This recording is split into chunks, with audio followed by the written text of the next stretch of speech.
A Reuters survey has shown that OPEC oil production declined by 50,000 barrels per day in January, reaching 26.53 million barrels per day. The drop was driven by lower exports from Nigeria and Iran, despite a production rebound in the United Arab Emirates. Nigeria's output fell by 60,000 barrels per day due to weaker exports, while Iran's production also declined by the same amount amid concerns over potential new U.S. sanctions. Meanwhile, Saudi Arabia and Iraq saw slight reductions, while Libya raised output by 40,000 barrels per day.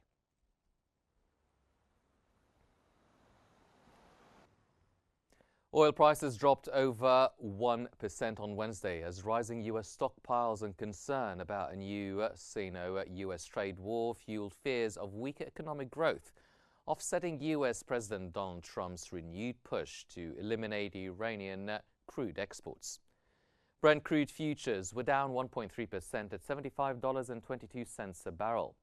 U.S. West Texas Intermediate crude was down 1.3% to $71.76 a barrel.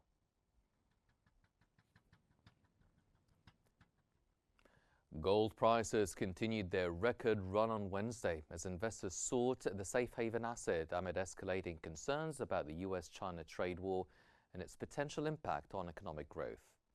Spot gold was up 0.8% at $2,864 per ounce after hitting a record high of $2,877 earlier in the session. U.S. gold futures gained 0.4% to $2,885.90 per ounce.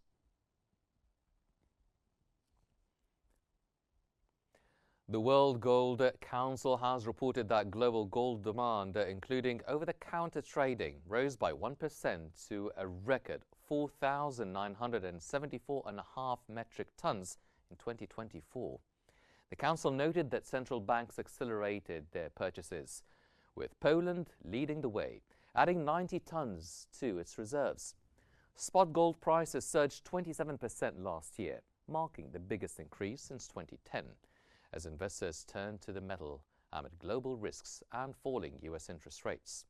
Investment demand jumped 25%, reaching a 4-year high, while demand for gold-backed exchange-traded funds rebounded.